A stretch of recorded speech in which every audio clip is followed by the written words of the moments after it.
Buenos días a todos y bueno, gracias por venir.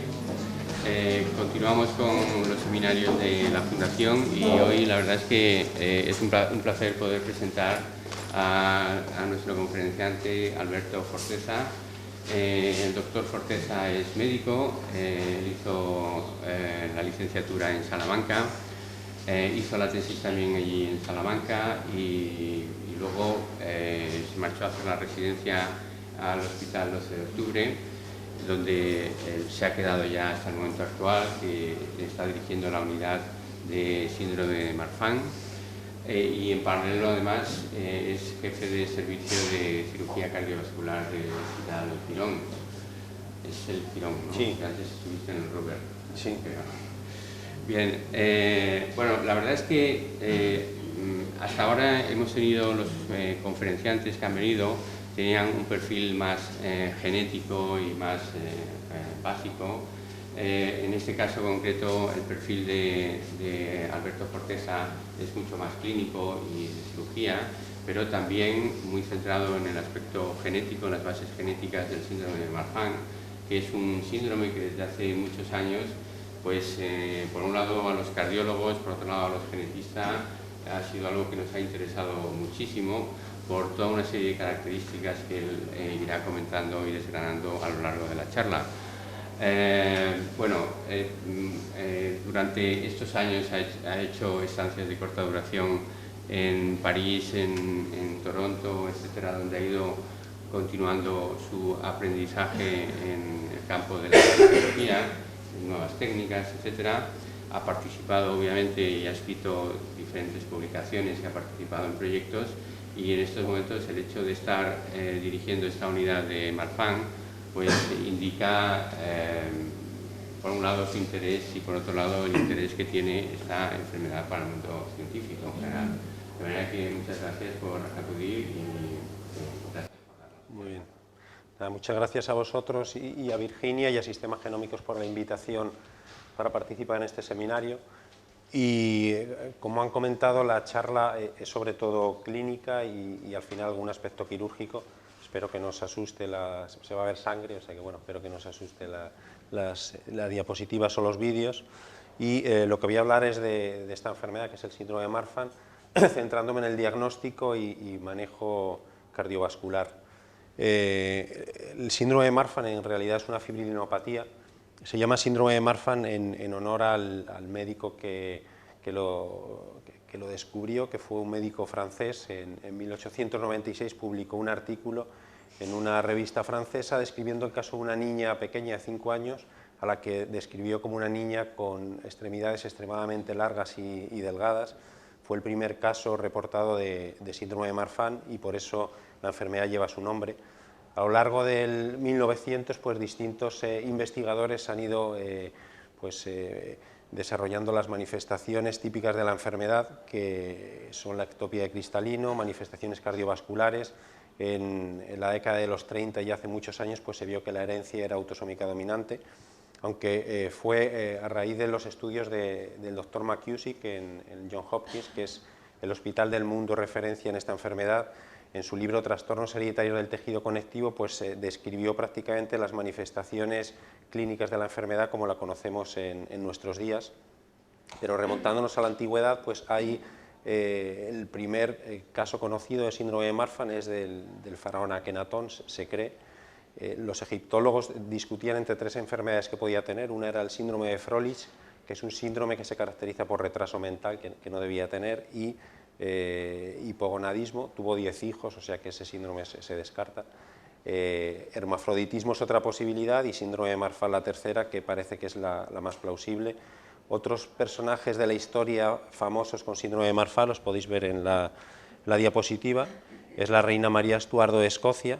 La causa más frecuente de muerte en el síndrome de Marfan es muerte cardiovascular por rotura de aneurismas o disecciones de aorta.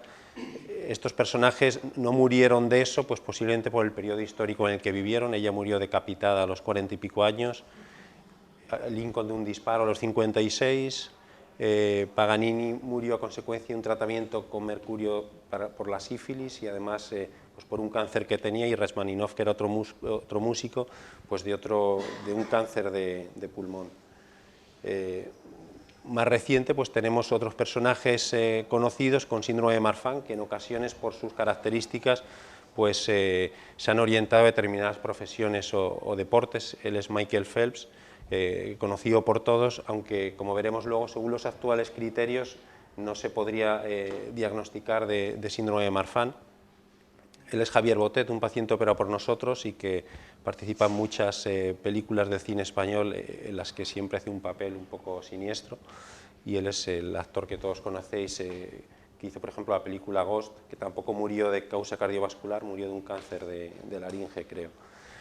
Y esto que veis aquí es la causa por la que mueren estos pacientes. Es un aneurisma de la raíz de aorta. Esto es el aspecto de un corazón cuando nosotros operamos, y la aorta debía tener este tamaño. Esta es la zona que se dilata, y además la pared es más fina, y es la zona típica que se rompe. Aquí veis otra fotografía, y esto es lo que tenemos que prevenir que pase, que es una disección de aorta. Una disección es una rotura de la aorta, pero es una rotura contenida, es como si se separase en capas. Aquí se ve que no es una rotura hacia afuera, que obviamente pues el paciente moriría en segundos. La aorta se rompe por dentro, y esto es una situación de emergencia, porque el 20% de estos pacientes mueren antes de llegar al hospital, y la mortalidad es de un 1% cada hora hasta que se realiza la intervención quirúrgica. Además, sabemos que en el síndrome de Marfan la dilatación de raíz de aorta es la manifestación más frecuente. Estos son datos de nuestros pacientes, que son casi 300 diagnosticados de síndrome de Marfan. Esto concuerda con otras series publicadas en la literatura, en la que casi el 70% de pacientes tenían dilatación de la zona de la aorta que antes os he mostrado. Y ya centrándome en las características del síndrome de Marfan, como sabéis, es de las más frecuentes de las enfermedades raras, afectando a uno cada 5.000 nacimientos más o menos, y en España, por tanto, habría unos 20.000 personas afectadas. Es una enfermedad que el defecto básico es en el colágeno, que forma parte de muchas estructuras del cuerpo, y por tanto afecta a múltiples sistemas y órganos. Lo más típico es esto que veis aquí, es la afectación musculoesquelética. Son pacientes que tienen dedos muy largos, es lo que se llama aracnodactilia, escoliosis, que es una deformidad de la columna, y alteraciones torácicas. Y además, lo más importante es la afectación cardiovascular, que ya os he comentado antes, y problemas oculares, como es la subluxación de cristalino, que se necesita prácticamente para el diagnóstico, junto con la dilatación de la raíz de aorta. Además, son pacientes que pueden tener muchos problemas oculares, que en ocasiones llevan a la ceguera, como desprendimientos de retina, etc.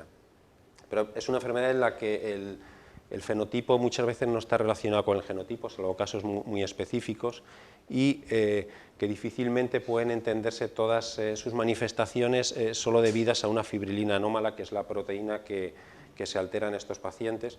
Una fibrilina anómala no explica por qué en familias hay pacientes muy afectados, otros poco afectados, o por qué hay una afectación pulmonar, cardiovascular, etc.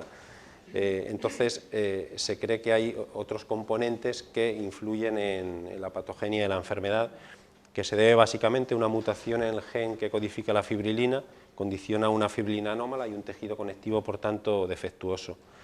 En los últimos años se han implicado otras moléculas, como es el TGF-beta, y así una mutación del gen que lo codifica puede hacer que haya un aumento en su expresión, y esto alterar la división y crecimiento celular. Además, es un factor que aumenta la proliferación, la fibrosis, y la fibrilina normalmente lo que hace es actuar como ligando del TGF-beta. Entonces, cuando tenemos una fibrilina anómala o una disminución de la fibrilina, también, aunque no haya una mutación del gen, va a aumentar la expresión de TGF-beta, y esto va a condicionar muchos de los síntomas y signos que tienen estos pacientes.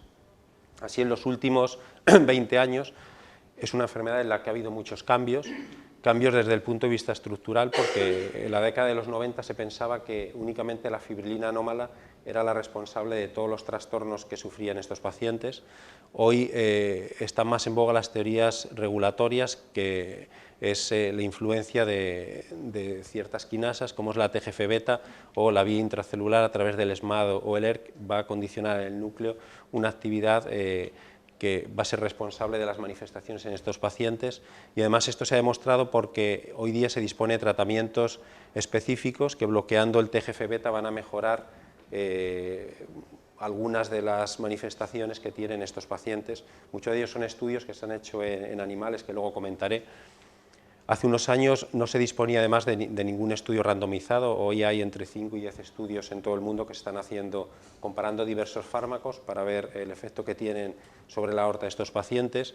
Disponemos de modelos animales, se ha conseguido aislar los genes responsables de la enfermedad, y desde el punto de vista quirúrgico ha habido un gran cambio en las técnicas clásicas de tratar la raíz de aorta frente a las técnicas para tratarla también, pero preservando la válvula aórtica, como luego os comentaré.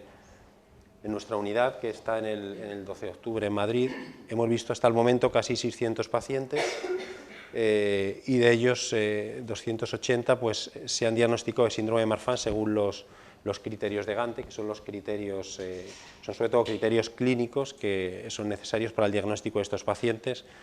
Hay 200 pacientes en estudio y 100 han sido falsos positivos. La mayoría de pacientes que vemos son de Madrid, pero bueno, también hay una distribución por todas las comunidades, por lo que más o menos los datos que tenemos del síndrome de Marfan pues, pueden reflejar un poco la situación de esta enfermedad en nuestro país. Os voy a hablar de los nuevos criterios diagnósticos de la enfermedad, porque los criterios a finales del 2010 cambiaron, de los avances que hay en el tratamiento médico y de la cirugía de preservación valvular en estos pacientes. Para el diagnóstico se necesita, como he comentado antes, que muchas partes del organismo estén afectadas. Los criterios diagnósticos clásicos son estos, que se publicaron esto es el grupo de trabajo de Gante, que es un grupo que tiene mucha experiencia en el síndrome de Marfan, y la enfermedad se diagnosticaba cuando había dos criterios mayores, que se dividían en musculoesqueléticos, cardiovasculares, oftalmológicos, genéticos o ectasia dural.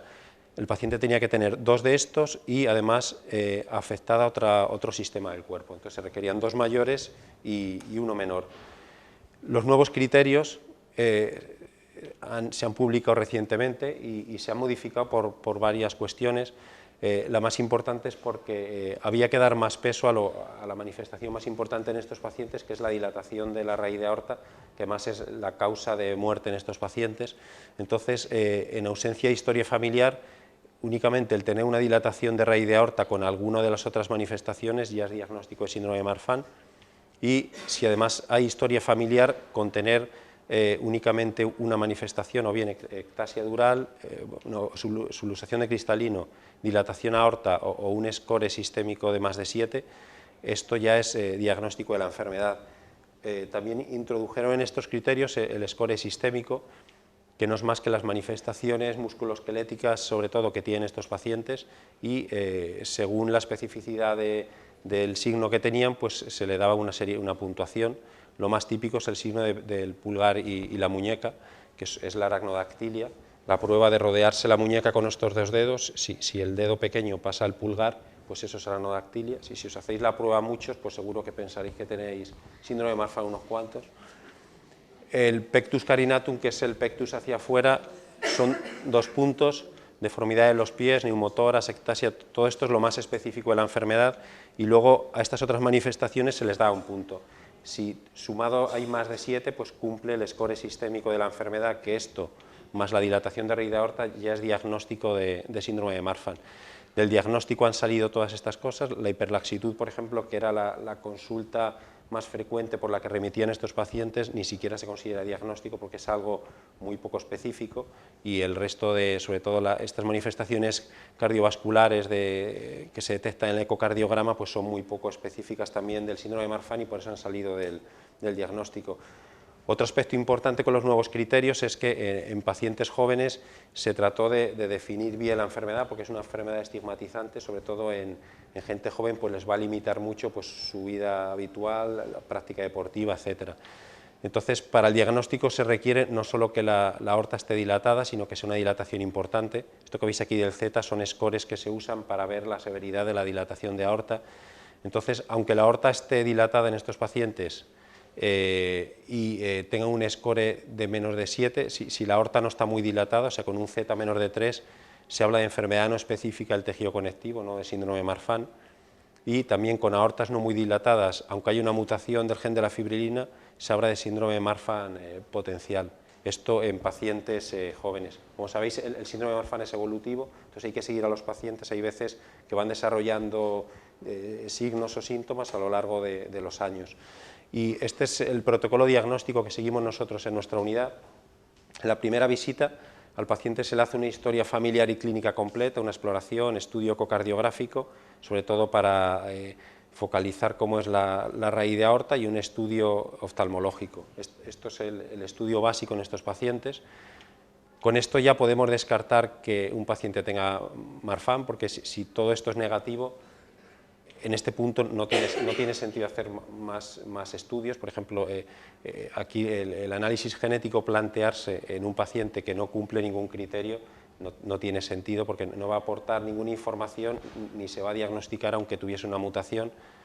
Puede ser que el paciente con esto cumpla los criterios de Gantt y ya sea diagnóstico, o puede ser que no cumpla todos. En esos casos pues se les hace un estudio de imagen completo para ver cómo está el resto de la aorta, se estudia la ectasia dural, que es una dilatación del saco dural que envuelve la médula, y un estudio radiológico completo.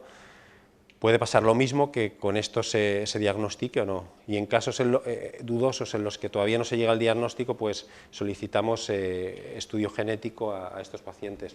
Los estudios genéticos son muy importantes, y lo que van es a afinar el diagnóstico en muchos casos, y además descartar falsos positivos, que eso también es un aspecto fundamental.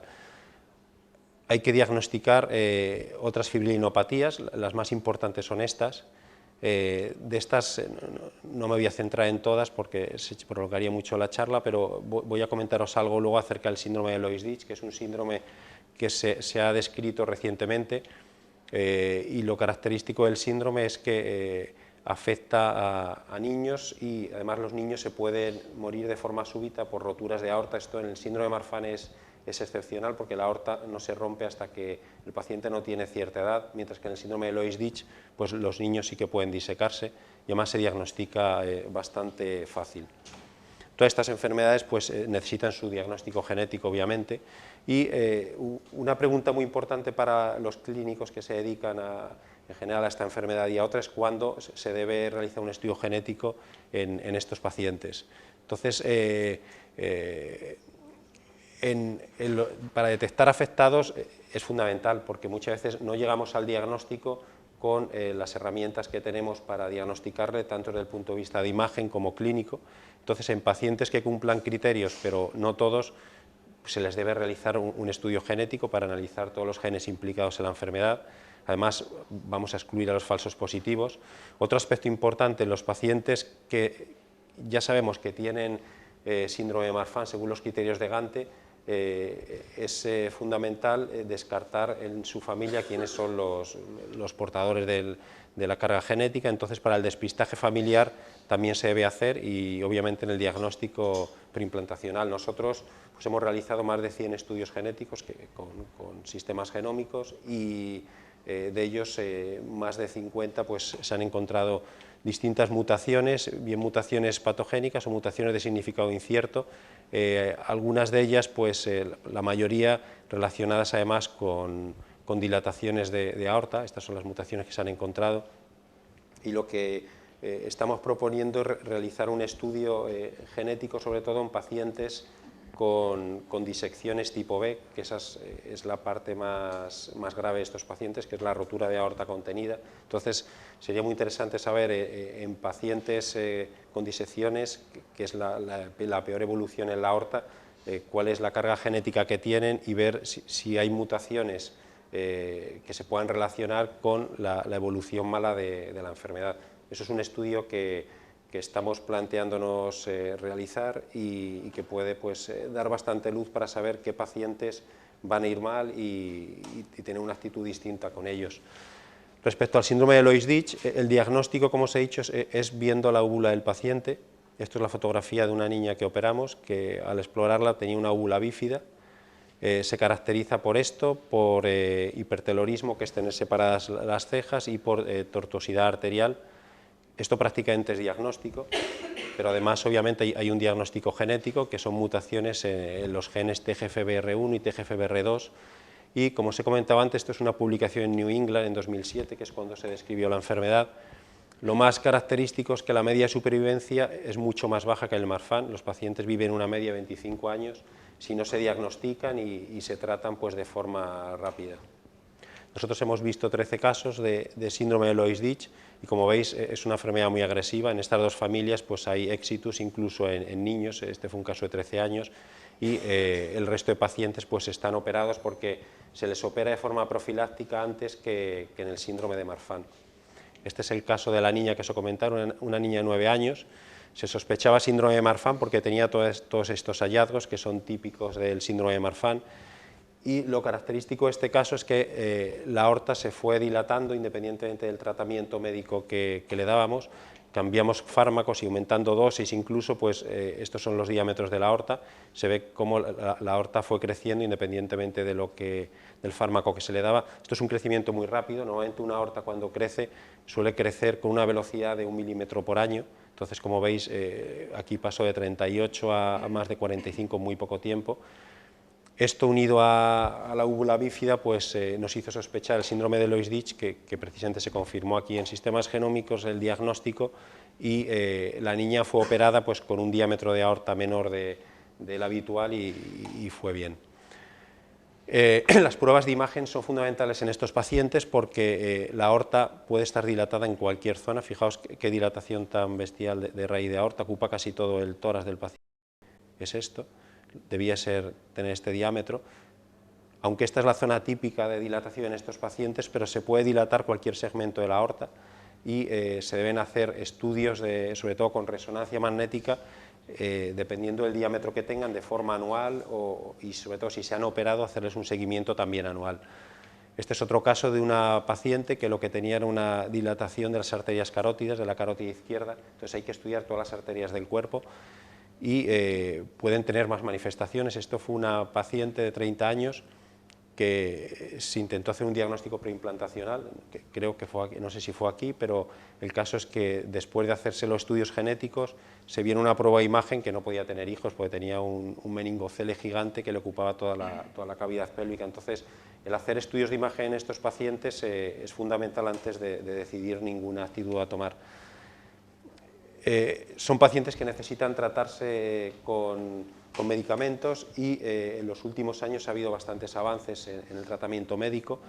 Todos los pacientes, el tratamiento clásico son los betabloqueantes. Esto es así a raíz de un estudio publicado por Sores en New England en el 94, en el que se vio en dos grupos de pacientes que los que recibían betabloqueantes frente al placebo vivían más que los otros. De hecho, el estudio no se completó porque se morían más los pacientes a los que se les daba placebo. Entonces, el estudio se suspendió y se decidió dar betabloqueantes prácticamente a todos los pacientes diagnosticados de síndrome de Marfan.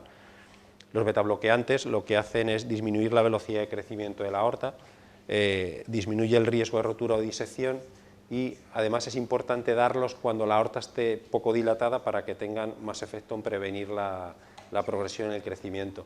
A pesar de que es un tratamiento efectivo y se ha demostrado en algún estudio, hay otros fármacos como son los calcioantagonistas y ECAs que también tienen un efecto importante, y realmente hay controversia sobre qué fármaco usar. En las guías no está claro cuál es el fármaco que se debe usar, aunque los betabloqueantes son los más empleados, y todo esto seguramente va a cambiar a raíz de este artículo que se publicó en Science en 2006 por el grupo de Johns Hopkins de Dietz, en el que estudiaron el losartán, que es un antagonista del receptor de la angiotensina, y además es un fármaco que es antagonista del TGF-beta.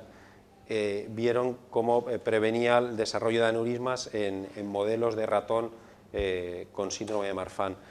Lo que hicieron fue dar losartán a todos los ratones desde fase embrionaria hasta varios meses de vida, y tenían varios grupos, el grupo placebo, luego ratones a los que les daban propanolol, que es un beta bloqueante, y a otros ratones les daban losartán, y luego a todos los ratones les sacrificaban pues, a los 4 o 6 meses de vida, y lo que vieron es que las aortas de los ratones que se trataban con losartán, aquí podéis ver la aorta, eran iguales a las aortas de los ratones que no tenían síndrome de Marfan. frente a cómo eran las aortas de los pacientes con síndrome de Marfan, aunque se les diera propanolol. Por tanto, lo que vieron es que en experimentación animal el losartán era más efectivo que el betabloqueante para prevenir la progresión en la dilatación de la aorta. Esto es un estudio muy importante porque seguramente va a cambiar la actitud no solo en el Marfan, sino en muchos aneurismas de aorta. El mecanismo de actuación del losartán es un inhibidor del receptor de la angiotensina que actúa a un nivel posterior a los IECAs. Esto es importante porque va a tener el efecto beneficioso de disminuir la fibrosis y la proliferación de fibroblastos, que eso no se consigue con los IECAs porque bloquean a un nivel superior.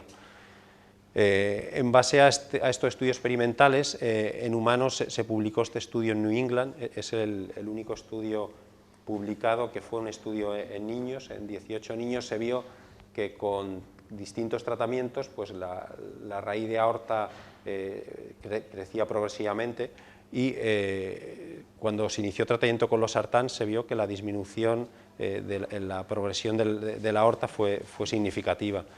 Este es el único estudio que hay con losartán en pacientes.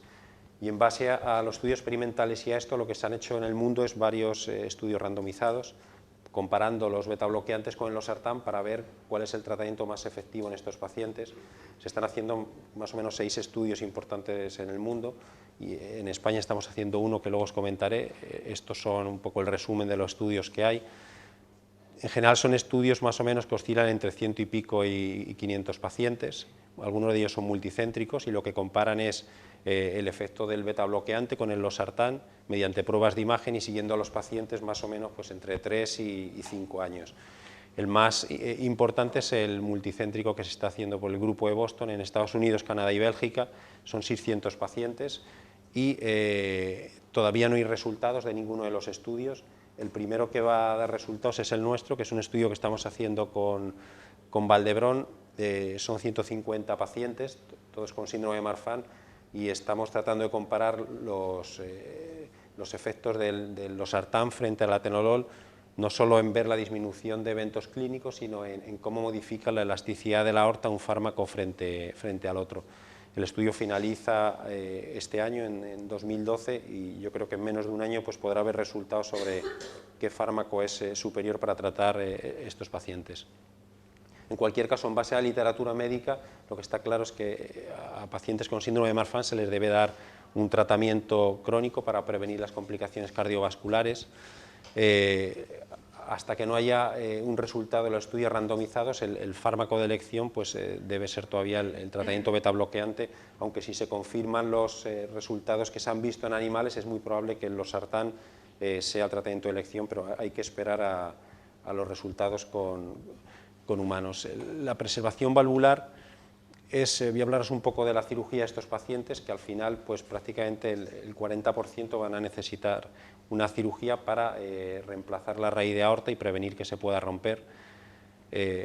Para operarla nos seguimos basando en el diámetro que tiene la aorta, y entonces hay unas guías clínicas que en función del diámetro que presenta la aorta pues se indica cirugía. En general, con aortas de 5 centímetros estos pacientes se deben operar, o con aortas por encima de 45 si cumplen alguna de estas características, que es si hay antecedentes familiares de disección de aorta, si se documenta una progresión en el crecimiento de más de 2 milímetros por año, o si se pueden hacer técnicas de preservación valvular, que ahora os comentaré lo que son.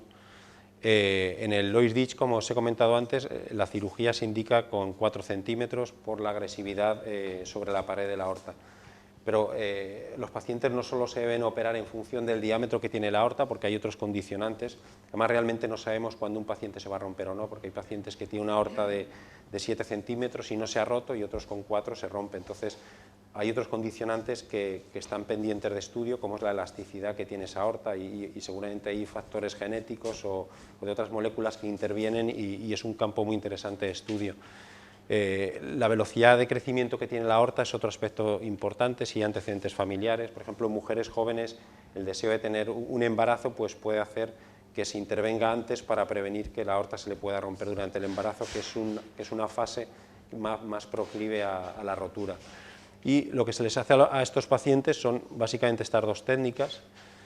La técnica de Venta-Libón es una técnica que se describió en los 60 y lo que consiste básicamente es reemplazar la aorta por esto que veis aquí. Esto es lo que va a ser la nueva aorta del paciente, que tiene incorporada una prótesis metálica. Esto es de un material pues, que dura toda la vida, es carbón pirolítico, pero el problema de estas prótesis es que para que puedan funcionar y no se formen trombos necesitan una anticoagulación crónica de por vida, y esto en pacientes que muchas veces se tienen que intervenir pues, a los 15, 20 o 30 años. Son pacientes muy jóvenes, estar toda la vida anticoagulados y con una prótesis mecánica pues le va a someter a muchas complicaciones derivadas de esto. Más o menos se estiman en un 2% por año las complicaciones derivadas del sintrón y de las prótesis en estos pacientes.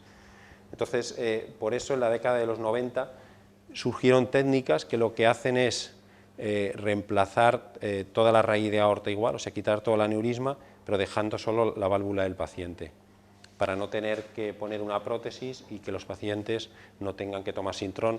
Estas son técnicas más complejas, pero los resultados en cuanto a calidad de vida y bienestar de los pacientes son mayores.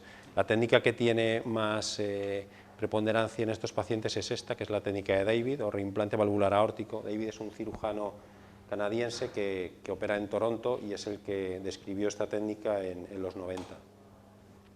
Y es que la válvula aórtica en el síndrome de Marfan, cuando no está muy dilatado, por eso se deben operar pronto estos pacientes, es normal, mientras que si ya está muy dilatada, pues son válvulas que tienen fenestraciones, velos muy finos. O sea, ¿se puede apagar la luz por ver mejor el vídeo? Esto es la válvula aórtica de un paciente operado y aquí veis que el aspecto es totalmente normal, debe ser así. Estos son velos finitos, simétricos. Son varios ejemplos de válvulas que son normales. Estas válvulas en muchos sitios y antes lo que se hacía era quitarlas directamente y cambiarlas por una prótesis. Esto es una válvula igual, aunque bicúspide con dos velos, pero también se ve que es una válvula normal. Y si queréis ver el vídeo, os pongo un vídeo de una cirugía de estas. Esto es un paciente con un síndrome de Loeys-Dietz, además, que su madre y su hermano fallecieron de rotura de aorta, y lo que hubo que hacerle es reemplazarle toda la raíz de aorta y todo el arco aórtico y las arterias que llevan sangre al cerebro también. Aquí en el eco se ve cómo está dilatada la raíz de aorta, que es esta zona, y además este paciente tuvo mucha suerte porque tenía una disección crónica del arco. Esto que se ve aquí es la disección, y aquí veis el aspecto del corazón en quirófano. Esto que veis aquí es la dilatación de la raíz de aorta, y la parte aquí estaría la cabeza del paciente. Hemos resecado parte de la aorta y lo que veis al fondo es la válvula aórtica. Como os he mostrado antes, era una válvula normal. Entonces, lo que hacemos es resecar toda la pared de aorta para que no haya riesgo de rotura, y se deja solo la válvula, que es esto que veis aquí. Esta es una válvula absolutamente normal, además cierra muy bien, y se reemplaza justo desde el anillo, que es la zona que está por debajo de la inserción de los velos, se reemplaza toda la aorta. Estos puntos que estamos pasando son para que en el futuro el anillo valvular no se dilate, y por eso esta técnica es la más efectiva. Hay varias técnicas, pero vamos, tampoco. Esto es lo que va a ser la aorta nueva del paciente. Estamos haciendo una modificación que se propuso en Stanford, que lo que consiste es en dar forma a los senos de Valsalva del paciente, porque parece que luego va a aumentar la durabilidad de la reparación. Y esto es lo que va a ser la nueva aorta del paciente. Los puntos esos que hemos pasado por debajo del anillo se pasan luego por el tubo, y ahora lo que se hace es que se anuda. Hay que anudar suave porque si no le dejas un tracto de salida muy pequeñito. Y ahora vais a ver el aspecto de la válvula aórtica del paciente, que está reimplantada dentro de lo que va a ser la nueva aorta. Hay que suspender lo que son todas las comisuras, y luego el resto de pared de aorta, que es esto blanco.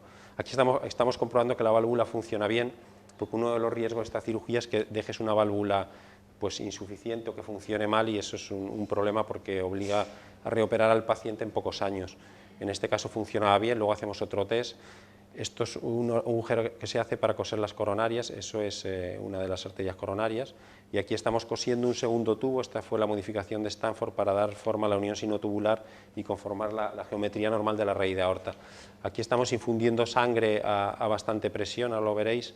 Si la válvula estuviese incompetente o estuviese mal, lo que haría es dilatar el corazón, que Ahora veis aquí, esto es la zona del ventrículo izquierdo. Si al pasar sangre por aquí la válvula no funcionara, esto se dilataría. Pues en este caso era una válvula que funcionaba totalmente normal, y la gran ventaja de esta técnica es lo que os he comentado, es que con esto no tienen que tomar Sintrom y pueden hacer una vida totalmente normal los pacientes.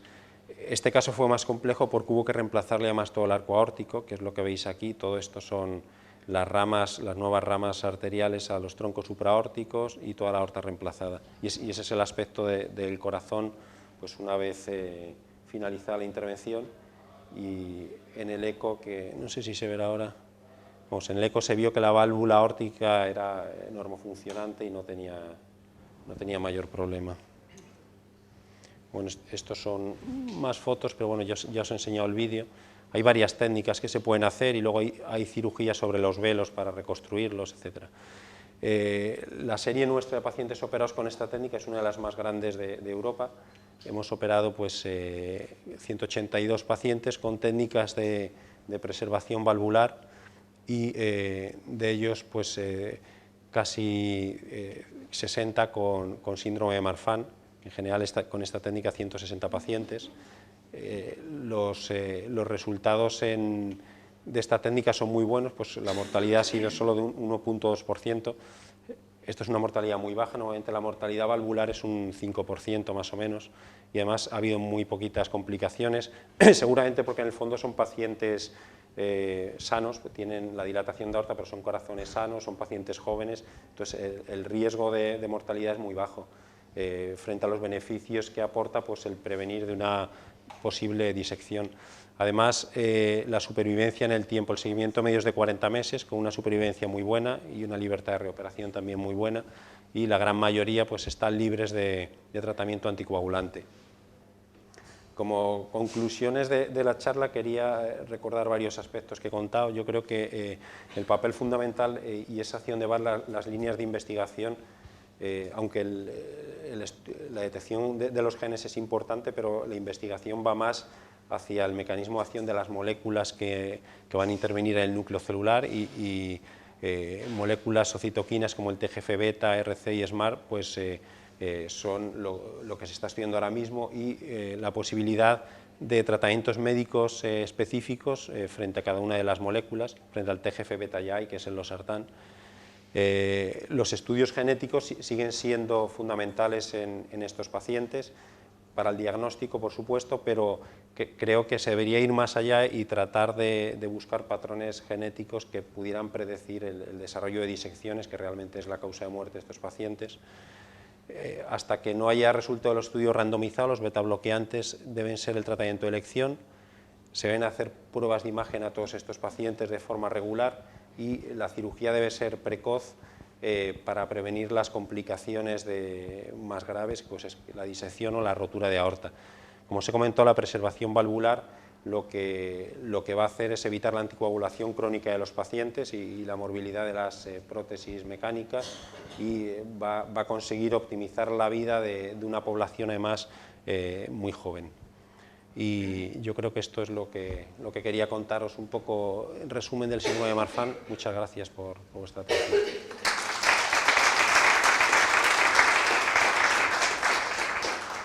Con criterios de Gantt y mutación en FBN1 negativa, supongo que tendréis o hay pacientes. Sí.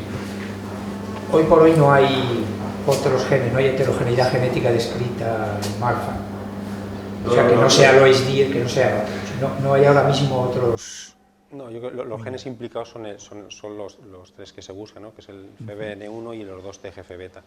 El problema de esta serie es que lo que nos gustaría a nosotros es que todos los pacientes, que son muchos, tuvieran estudio genético, o sea, sería lo suyo, ¿no? Y las familias, pero el problema es un problema económico, obviamente. O sea, ya el hacer todos los estudios genéticos que hemos hecho, que son muchos, pues son más de 100, ya supone un coste muy importante para el hospital, y no es sencillo conseguir que que todos los pacientes tengan su estudio genético, ¿no? Pero sería lo más interesante, pero más centrarse en los casos de mal pronóstico, como son las disecciones, eso sería fundamental. Bueno, en la parte en la que tú te refieres a consultar sobre qué otros genes podrían estar implicados en aquellos pacientes que cumplen los criterios de Gante, precisamente las nuevas descripciones, y no asociadas directamente a síndrome de Marfan, sino a aneurismas de aorta torácico de tipo familiar, hasta este momento se han descrito aproximadamente 13 genes, de los cuales varios de ellos están involucrados no solamente en cuanto a los daños de la raíz aórtica, en particular a los daños y a los riesgos de precisamente de disección aórtica temprana, detección de este factor de riesgo, así como también están aquellos genes que están relacionados con otras vías de señalización que puedan estar interactuando en el desarrollo de un aneurisma torácico de tipo familiar. Todos estos genes, de alguna forma, fundamentalmente el gen ACTA2 es uno de los que se le ha relacionado con la dilatación, con la disección temprana. Por otro lado, también se han descrito genes como MIH11, en donde relacionan directamente con la persistencia de conducto arterioso y desarrollo de aneurisma de aorta torácico familiar temprano. Todos estos casos, y gracias a la secuenciación masiva, van a ser una de las formas de poder diagnosticar y aclarar las diferentes formas de aneurisma torácico. Desgraciadamente, y hasta la fecha, no se ha podido tener la misma conducta con los aneurismas abdominales, que también son importantes, pero que desde el punto de vista genético no han podido ser todavía valorados y especificados. No sé cómo tú le ves en cuanto a esto, a la diferenciación que podría haber entre lo que son aquellos genes que están regulando directamente la tendencia hacia desarrollo de raíz aórtica aneurismática frente a aquellos casos que directamente se producen por FBN1. No sé si conoces algo de esto, Alberto.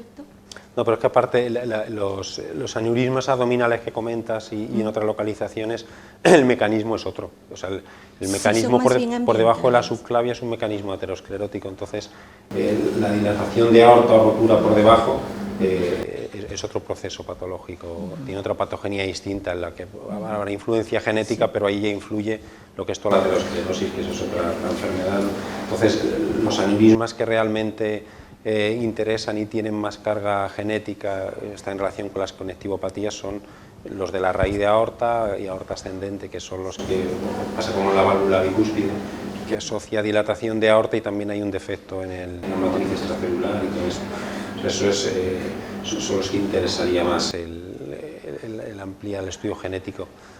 Vamos, desde el punto de vista práctico, lo que más nos interesaría a los clínicos es tener un patrón que nos pudiera predecir qué pacientes van a ir mal o qué aortas se van a romper, porque hay aortas que se rompen con...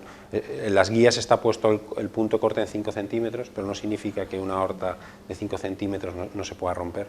De hecho, en el IRAD, que es el registro internacional que hay de disecciones, que es el más grande del mundo, hay casi 1000 pacientes, pues casi el 40% de los pacientes se rompen con aortas por debajo de 45 milímetros de pacientes con Marfan.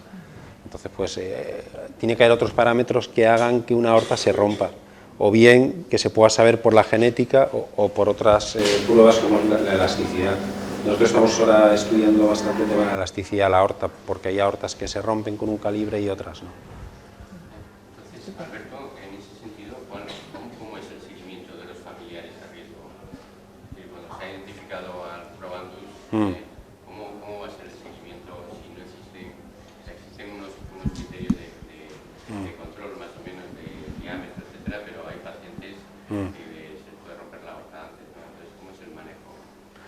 El manejo desde el punto de vista médico es con pruebas de imagen, dependiendo del diámetro que tenga la aorta, pues cada 3, 6 o 12 meses, pero puede pasar, con eso y a pesar de estar con tratamiento, puede pasar que una aorta se rompa antes. Entonces, pero no puedes estar siguiendo a un paciente cada semana.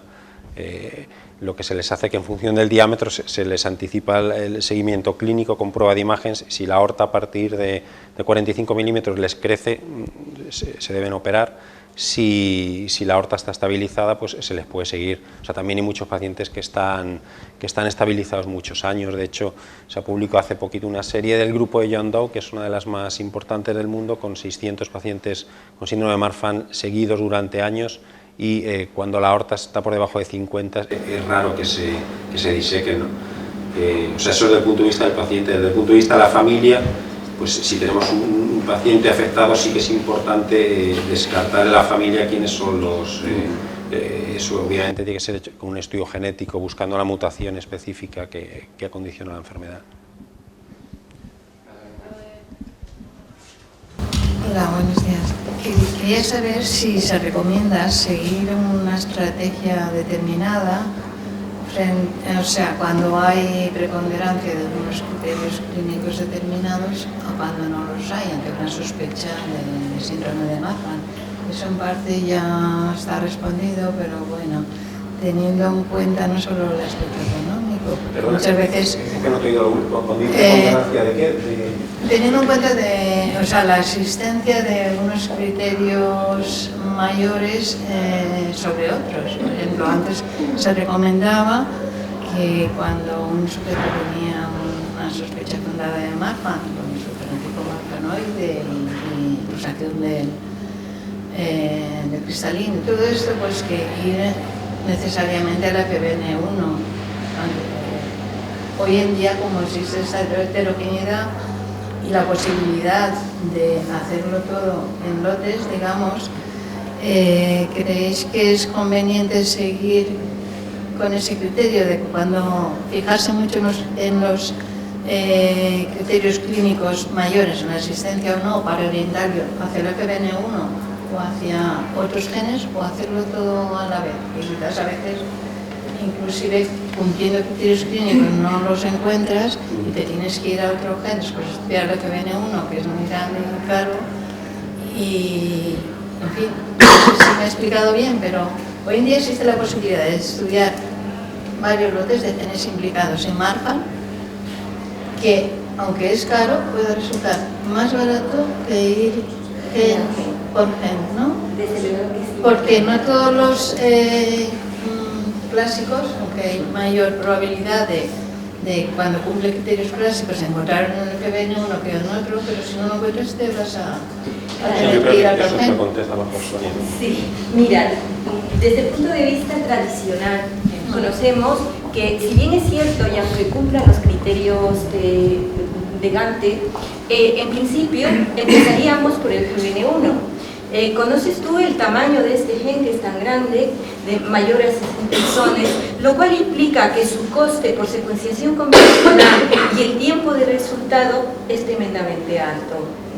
Por lo menos mes y medio, y un coste pues que no lo sé, pero me imagino que el coste será alto debido al tamaño que tiene. Si aparte de ello no encuentras una mutación, probablemente tendrías que ir a TGFBR2, que es el gen que le sigue en frecuencia, un gen que también llevará su tiempo, su coste.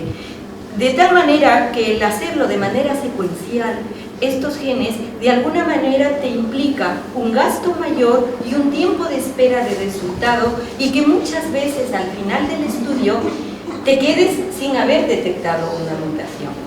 Bajo ese principio, hace 2 años empezamos un diseño de secuenciación masiva en el que para estas enfermedades se incluyeron 3 genes, por frecuencia simplemente: FBN1, FBN2 y TGFBR2. Sin embargo, hace 6 meses debíamos actualizar el diseño, y fue cuando, en acuerdo y tomando atención de muchos compañeros cirujanos cardiovasculares, pensamos que era necesario ampliar el estudio a todos los aneurismas de aorta torácica de tipo familiar, y entonces en esta actualización fue cuando se pusieron los 13 genes que hasta la fecha de la actualización estaban descritos. Porque a largo plazo el estudiar los 13 genes en un solo RAN probablemente tendrá un coste relativamente menor si que algunos de ellos, si 2 o 3 genes de la forma de secuenciación manual, lo deberíamos hacer.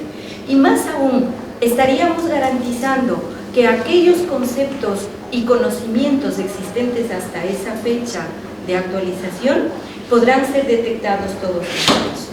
Con lo cual, creemos que podemos dar un aporte muy importante a la detección de este tipo de pacientes y poder completar su diagnóstico de manera efectiva. No solamente por el paciente, sino también por poder dar una alternativa y un asesoramiento genético específico para la familia e incidir en las posibilidades reproductivas que esta familia pueda tener. No sé si contestar tu pregunta. Desde el punto de vista práctico, yo quería hacer solo un apunte. De hecho, con el 12 de octubre es como estamos trabajando. Estamos trabajando secuenciación masiva, haciendo todos los genes simultáneamente. Ya llevamos casi un año y estamos haciendo 3 genes simultáneamente, y ahora en unos meses, que es lo que estaba diciendo Sonia, vamos a hacer relacionados con Marfan 5 genes, porque han sido no publicados. Y claro, es que el coste de lo que es hacer un F1 es que vamos a hacer los 5 genes a 1.800 euros. Es lo que te está costando el F1. Y es, claro, exactamente. Entonces, FBN1, TGFBN2 y FBN2. Sí, A este momento, ahora sí, ahora hacemos esos 3 y en unos meses, antes del verano, serán 5. Yo quería preguntar, dada la experiencia y la amplia muestra que tenéis, desde un punto de vista práctico y siendo gente joven, ¿cuál es la actitud para limitar actividad física y deporte de este tipo de pacientes, específicamente de los Marfan? Es una pregunta importante porque además hay muchos pacientes que precisamente preguntan eso, y hay muchos que tú sabes que están en equipos de diferentes deportes, sobre todo baloncesto, ¿no? Generalmente cuando la aorta está por debajo de 40 milímetros, en teoría no se debe restringir la actividad. O sea, lo que se debe restringir es el deporte de competición. O sea, el deporte de competición o deporte con pesas, eso debe estar contraindicado con aortas por encima de 40 milímetros seguro. Por debajo de 40 milímetros hay controversia. O sea, de hecho hay grupos, yo he tenido algún caso de un paciente que lo he consultado además con el grupo de cardiólogos de Gante a ver qué pensaban, y ellos son partidarios de pacientes con Marfan y aortas estables en menos de 40 milímetros, no restringirles actividad física, aunque sea de deportes de élite. Incluso de alto rendimiento. Incluso de alto rendimiento, sí. Lo que pasa es que en eso hay mucha controversia, porque yo creo que la tendencia es más suprimir deporte de alto rendimiento. Esa era mi pregunta, que no he hecho bien. En realidad sería, no es categórico, ¿no? Quiero decir, el tener diagnosticado al Marfan no sería categórico, sino dependiendo del diámetro de la aorta, sería un poco la aproximación con reservas. La otra pregunta es en relación a otras aneurismas o a otras patologías de tejido conectivo de aorta ascendente, ¿sería la misma actitud? Sí, lo que pasa que en general otras patologías que dilaten la aorta ascendente, o sea, en el Loeys-Dietz hay que ser mucho más agresivo, pero vamos a estar hablando de una enfermedad rarísima, y en frecuencia lo que más hay es válvula aórtica bicúspide. O sea, que eso es lo más frecuente, pero la válvula aórtica bicúspide, las guías clínicas precisamente que se van a redactar, que todavía las últimas europeas que van a salir, van a aumentar el diámetro a 55 milímetros, y en las guías que hay por debajo de 40 también, ahí sí que recomiendan actividad deportiva de alto rendimiento, si quieres, la bicúspide. En teoría lo más agresivo es el Loeys-Dietz y luego el Marfan, y luego las formas de Lerdan-Los raras tipo 4 y tal. Yo, que hemos visto muchísimos pacientes, no he visto ninguno con dilatación de aorta ascendente. Vamos, Muchas gracias. Bueno, antes de nada, enhorabuena por el trabajo que estáis haciendo. Yo creo que es tremendo, y es muy importante para nosotros, que la mayoría somos genetistas, ver que realmente la información genética que os ofrecemos sirve para salvar vidas, ¿no? En este caso es muy importante. Dicho eso, quería comentar, has comentado que sería muy interesante ver qué tipo de mutaciones tendrían los pacientes con disección tipo B para estar por delante de lo que puede ocurrir, ¿no? y poder hacer también estudios de pronóstico, de si se va a romper o no se va a romper. ¿Tú crees que hay que interrogar solo los genes de Marfan o hay que hacer quizá estudios de exoma de toda la genética de ese paciente para encontrar esas mutaciones? Hombre, yo creo que cuanto más puedas ampliar el estudio, mejor. Que tampoco, seguramente en esos casos tampoco hay un gen específico implicado. Pero el problema de estos claramente es un problema de costes. O sea, a mí me gustaría todos los pacientes con disecciones hacerles un estudio genético, pero es imposible, ¿sabes? Porque me cerrarían la unidad en unas semanas, ¿sabes? Entonces, bueno, más o menos se van haciendo los que se pueden. Pero lo que sí quiero hacer es las disecciones tipo B, más que por el pronóstico de esos pacientes, por ver cuál ha sido la mutación responsable de que la aorta se haya disecado, a ver si hay algún tipo de mutaciones que predispongan a eso. Pero bueno, iremos haciendo, ¿sabes? Muy bien. A mí también, o sea, el mundo de la genética que he visto esta mañana también me impresionó, ¿sabes? Porque es algo que normalmente lo que no estás dedicado no ves, pues te parece algo así alucinante y tal, pero es lo mismo, que son campos muy distintos. O sea, el vuestro, la genética, y el nuestro no tiene nada que ver, aunque en el fondo pues está el paciente, que es el que se beneficia de todo eso, ¿no? Que es lo importante. Una pregunta clínica. La edad media del inicio del tratamiento en el estudio de la terapia beta-bloqueante y sobre todo orientado hacia pacientes menores de 12 años, porque muchas veces hay una resistencia, lo digo porque soy pediatra, por parte de los cardiólogos para empezar el tratamiento en la infancia. ¿Cuáles son el momento más adecuado y qué criterio más seguro? Pues la tendencia es a dar medicación cuanto antes mejor, porque es cuando evitas que la aorta pueda crecer. O sea, dar medicación a alguien con 30 años está muy bien, puedes posiblemente prevenir que se le pueda disecar la aorta, pero disminuir un poquito el riesgo, pero ya no vas a evitar que la aorta te haya crecido. Si tienes una aorta de 44 milímetros, la medicación ya a esa edad no te va a hacer nada, pero en niños, si empiezas desde muy pronto... O sea, que es totalmente preventiva. Sí que es preventiva, claro, pero, por ejemplo, yo tengo bastante contacto con el grupo de Ditch y él es partidario, y de hecho ellos lo hacen en Johns Hopkins, a los niños les tratan a todos, pero les tratan incluso con aortas normales. O sea, a los niños con diagnóstico claro de síndrome de Marfan les tratan con los sartán, ellos, o sea, de forma clínica a todos los pacientes. Y sí que ha documentado casos de que incluso los sartán ha disminuido alguna otra manifestación que no es solo la dilatación de raíz, si se da muy precoz. Claro, si lo das ya a una edad mayor ya no te va a prevenir que no crezca. Y la dosis, y una cosa importante es que la dosis debe ser alta. O sea, para que sea más efectiva el tratamiento, para prevenir la progresión, debe ser, pues en niños, pues casi 50 miligramos día, y en adultos entre 100 y 150 de los sartán. Quería preguntarte si es que en aquellos pacientes que han sido sometidos a tratamiento quirúrgico con preservación de la válvula aórtica, ¿cuál es la recomendación frente al deporte? Pues menos restrictiva que si no se han operado. O sea, un paciente que se opera y le reemplazas el segmento aorta que tenía dilatado, entre otras cosas le operas para que pueda hacer vida normal. Entonces pueden hacer actividad deportiva normal. Lo que pasa que actividad deportiva y los hay pacientes que se han operado para hacer actividad deportiva de alto rendimiento. Yo opero a algún paciente de esos, pero no en concreto en el Marfan, en válvula bicuspia sobre todo. En el Marfan pueden hacer actividad deportiva normal y además les viene bien, pero no jugar en Real Madrid. Vamos, digo el Real Madrid, pues yo soy Madrid, pero no jugar no hacer deportes de alto rendimiento, hacer actividad con pesas o deportes de contacto.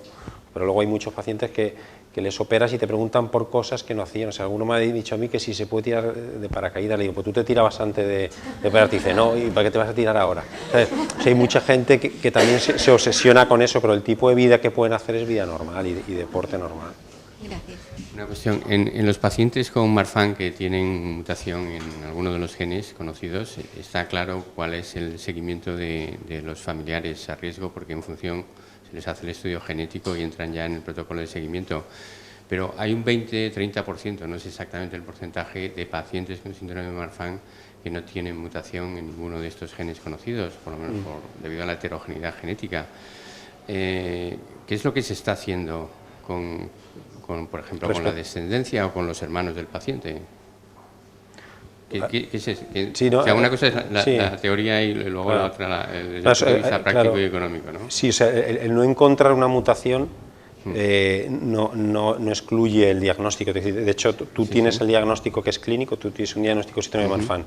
Si no ves la mutación, le tienes que tratar igual, o sea, pero igual tanto desde el punto de vista médico como recomendación. Entonces, de cara a la descendencia, pues yo no lo sé, me imagino que la herencia pues no me refiero a la herencia, me refiero al futuro seguimiento de los descendientes de este paciente, en los que no se puede diferenciar quién es portador o no portador de la mutación. Es decir, sí, a los familiares les estudiamos también. Todos. Claro, sí, o sea, todos, cuando hay un miembro afectado, pues a familiares de primer grado se les estudia, o sea, padres, hijos y hermanos, vamos, se les hace un estudio básico, pues eso, ecocardiográfico, oftalmológico y tal. Si todo es normal, bueno, paras ahí. Si ya ves algo, pues bueno, haces alguna cosa más, pero pues sí les estudia. No, que por Twitter tenemos 59 seguidores y nos han seguido la sesión. Está bien. Muchas gracias otra vez y por estas vídeos que nos han puesto, la verdad, los que no estamos familiarizados, ha sido